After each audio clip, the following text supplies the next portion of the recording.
The Australian government will literally give you up to $30,000 in cash to buy land or a home. No loan, no repayment, and most Australians will miss it completely. While everyone's arguing that housing is unaffordable, there are programs right now paying people to relocate, build and buy, and some of them expire in less than 18 months.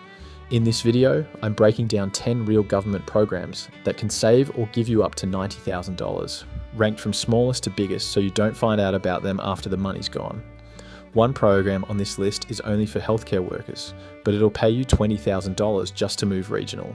Another lets you combine 3 different grants and walk away with over $45,000.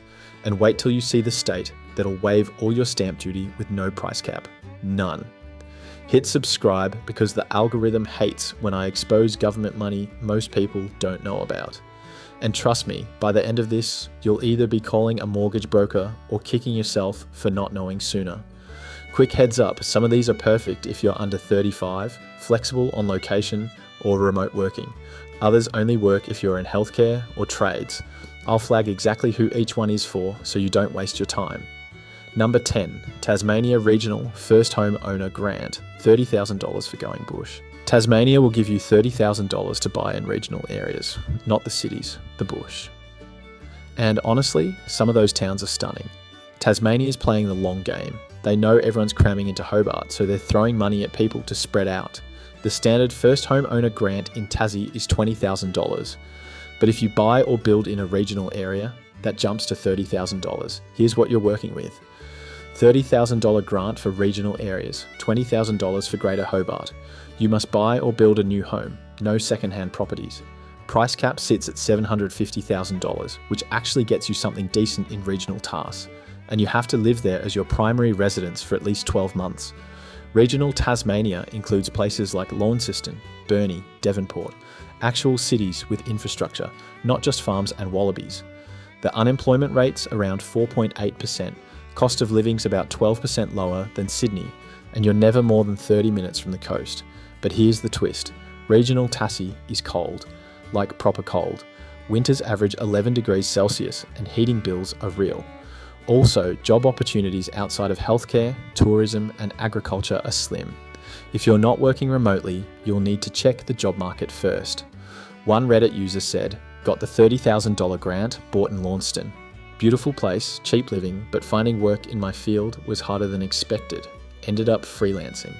Picture this. You buy a brand new 3-bedroom in Devonport for $550,000. The government hands you $30,000. Your mortgage is effectively $520,000. The beach is 10 minutes away. Life's quiet, clean, affordable, until winter hits and you realize your heating bill is $400 a month.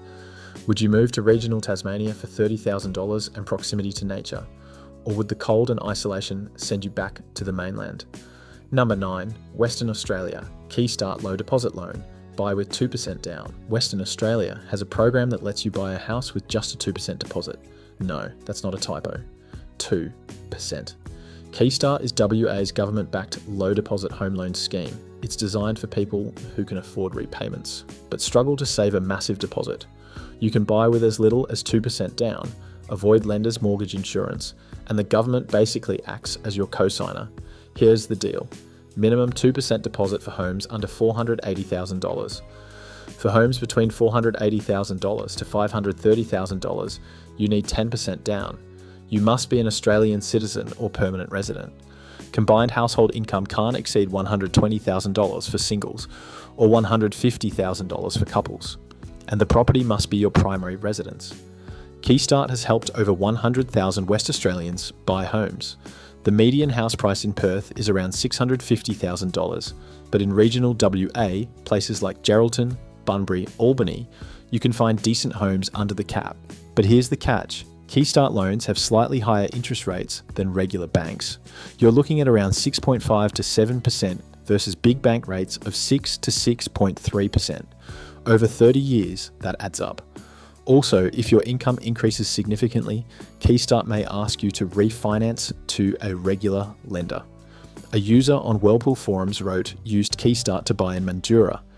Best decision ever. Yes, the rate's a bit higher, but I got into the market 5 years earlier than I would have otherwise." Picture this. You're 27, working full-time, save $12,000. Most lenders laugh at you. Keystart hands you the keys to a $480,000 home in Bunbury. You're in. You're building equity. You're not paying someone else's mortgage. Would you accept a slightly higher interest rate if it meant owning property years earlier? Number 8, South Australia Regional Skills Relocation Grant. $10,000 to move for work. South Australia will pay you $10,000 to move regional and take a skilled job. Straight cash, no tricks. This program targets skilled workers in healthcare, education, trades, and agriculture. SA's regional areas are desperate for talent, so they're literally paying people to relocate. The grant is $10,000, paid in 2 installments of $5,000 each. Requirements: you must start a new full-time job in a regional SA area, must relocate from outside the region, can't already be living there. Employment must be in a skills shortage occupation, and you have to stay employed for at least 12 months to keep the second $5,000. Regional SA includes cities like Mount Gambier, Whyalla, Port Augusta, and the Riverland. These aren't tiny outback towns. They've got hospitals, schools, and infrastructure. But here's the reality check. Regional SA is hot. Summer temperatures regularly hit 40 degrees Celsius. Job markets outside key sectors are limited, and social scenes can be quiet. One nurse posted, "Took the grant, moved to Whyalla. Great hospital, nice people, save tons. But if you're under 30 and like nightlife, prepare for FOMO."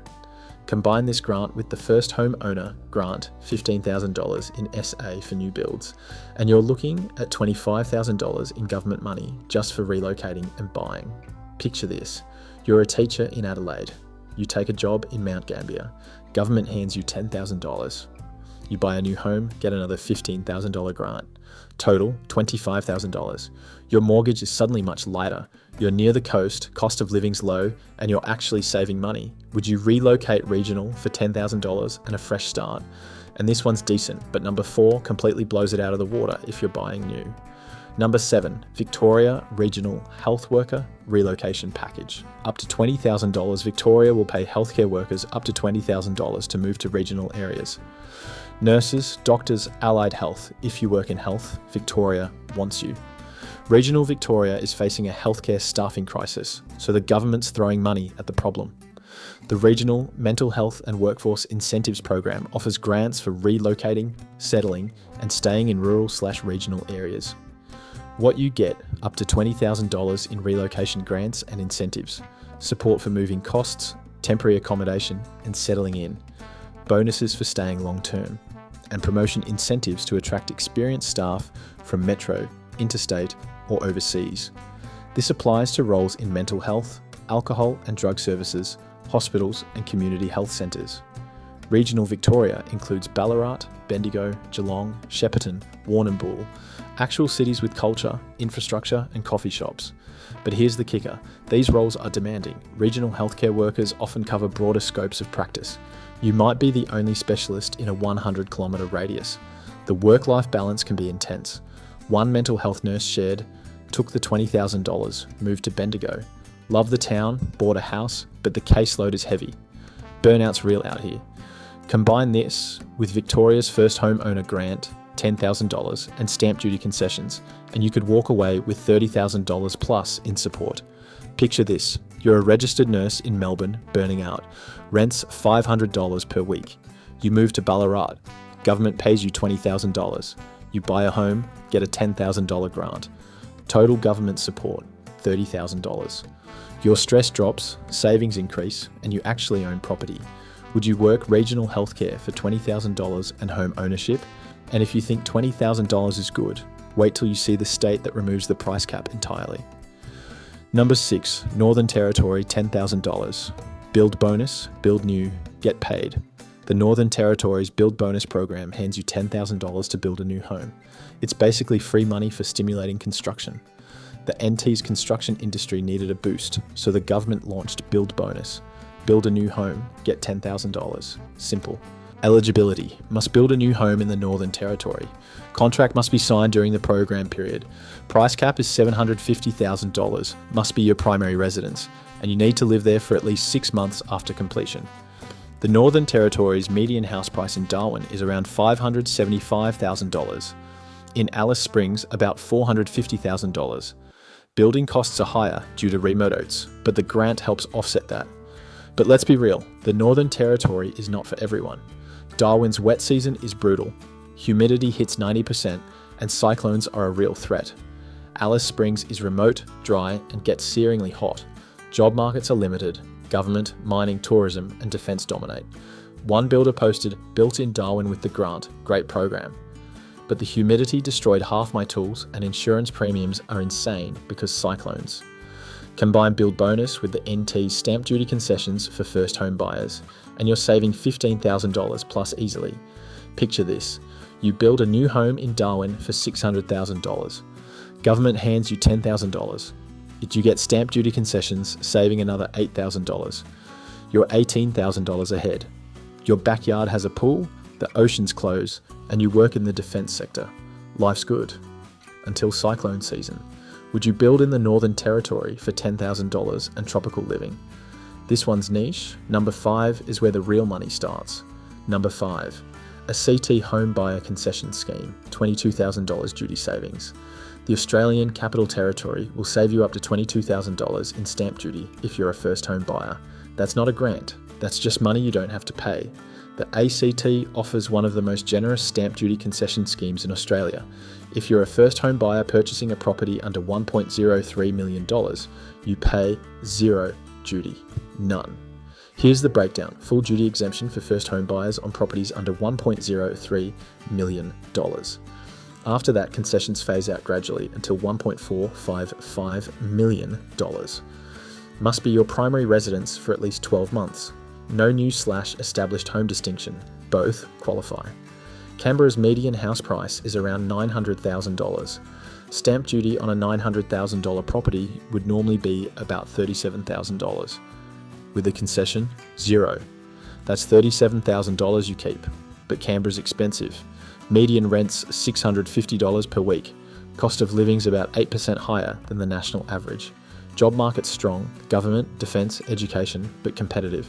One public servant said, use the ACT concession to buy in Gungahlin. Save $35,000 in duty. Still broke from the mortgage, but at least I own it. Picture this. You're buying a $950,000 townhouse in Canberra. Normally, you'd pay $38,000 in stamp duty. A CT government says, nah, keep it. You pocket $38,000, put it toward furniture, renovations, or savings. You're ahead before you even move in. Would you buy in Canberra to save $30,000 plus in stamp duty? Number 4, Queensland zero stamp duty for first home buyers, no price cap. Queensland abolished stamp duty for first home buyers purchasing new homes. Number. Price cap. You read that right. As of May 1st, 2025, first home buyers in Queensland pay zero stamp duty on new homes or vacant land to build on. There's no maximum price limit. You could buy a $2 million new home and pay $0 duty. Here's the deal. Applies to contracts signed from May 1st, 2025 onward. Must be a new home or vacant residential land. Must be your first home and primary residence. No price cap whatsoever. Stamp duty on a $750,000 home in Queensland, about $28,000. On a $1 million home, around $40,000. You keep all of it. But there's a catch. This only applies to new homes. If you're buying an established property, you still pay duty, though concessions apply under $700,000. And you must live in it. No buying investment properties with this perk. A Brisbane buyer posted, bought a new townhouse in Springfield for $680,000. Saved $26,000 in duty. Combined with the $30,000 grant, I'm $56,000 ahead. Unreal. Combine this with Queensland's $30,000 first home owner grant for homes under $750,000, and you're looking at $56,000 in savings/grants on a $700,000 purchase. Picture this. You buy a brand new 4-bedroom in Brisbane's outer suburbs for $750,000. Government hands you $30,000 grant. You pay $0 stamp duty, saving $28,000. Total benefit, $58,000.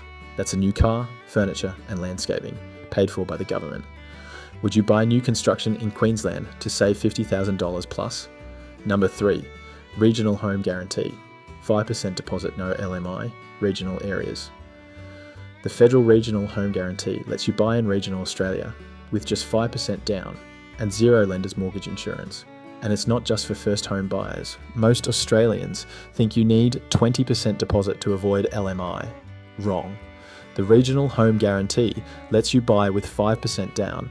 Government guarantees the rest, and you skip LMI entirely. What you get: minimum 5% deposit. No lender's mortgage insurance. Available to all buyers, not just first timers. Must buy in a designated regional area.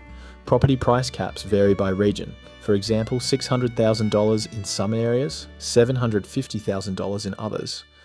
Regional areas include places like Ballarat, Geelong, Toowoomba, Newcastle, Wollongong, Hobart suburbs, Cairns, not isolated outback towns. These are actual cities with infrastructure. But here's the fine print: you need an income to service the loan. Banks still assess affordability, and you must live in the property as your primary residence for at least 12 months. One couple shared, used RHG to buy in Ballarat with $35,000 deposit on a $650,000 house. Skipped $22,000 in LMI. Best decision ever. Combine RHG with state-based first home grants and you're stacking benefits. Buy in regional Queensland with RHG plus $30,000 grant, plus zero duty equals potentially $60,000 plus in savings. Picture this: you've saved $40,000. That's 5% of $800,000. You buy in Geelong using RHG. No LMI, $30,000 saved. Victoria gives you $10,000 grant. You're $40,000 ahead. Your commute to Melbourne's an hour, cost of living's lower, you own property. Would you move regional to use the 5% deposit scheme? Number 2, first home guarantee, 5% deposit, no LMI, major cities. The federal first home guarantee is the same as RHG, but for major cities. 5% deposit, no LMI. And yes, it works in Sydney and Melbourne. The first home guarantee, FHBG, is the most popular government scheme in Australia. Over 50,000 places are allocated annually. You can buy in major cities with just 5% down. Government guarantees 15%, and you skip LMI. Eligibility must be a first home buyer, all applicants. Minimum 5% deposit from genuine savings. Must be an Australian citizen or permanent resident. Property price caps vary by city. For example, $800,000 in Sydney, $600,000 in Adelaide. Must live in the property for at least 12 months. This scheme applies to both new and established homes. You're not limited to new builds like some grants. But here's the reality. FHBG has limited spots. Once the annual allocation runs out, you're waitlisted. Also, not all lenders participate. You need to check which banks are approved. One Sydney buyer said, used FHBG to buy a $750,000 unit in Parramatta with $37,500 deposit. Saved $28,000 in LMI. Without this, I'd still be renting. Combine FHBG with state grants and concessions. For example, buy in Queensland with FHBG, 5% deposit, no LMI. Get $30,000 grant, pay zero duty. You're $60,000 plus ahead with minimal upfront cash. Picture this: you've saved $50,000. That's 5% of $1 million. You buy in Brisbane using FHBG. Skip $40,000 in LMI. Get $30,000 grant. Pay $0 duty. Total government support, $70,000. You own $1 million property with $50,000 down. Would you use a 5% deposit scheme to buy in a major city? Number 1, Queensland, $30,000. First homeowner grant plus zero duty combo, $56,000. Total benefit. Queensland's $30,000 grant combined with zero stamp duty is the single biggest government benefit package in Australia right now, and it's only available until June 30th, 2026. Let's do the math. You buy a new home in Queensland for $700,000. Government hands you $30,000 grant. You pay $0 stamp duty, normally $27,000. Total benefit, $57,000. That's more than most Australians save in 5 years. Requirements: must be a first home buyer. Must buy or build a new home, or vacant land to build. Contract signed between November 20th, 2023 and June 30th, 2026. Home value under $750,000 for the grant. No price cap for zero duty. Must live there for at least 6 months as primary residence.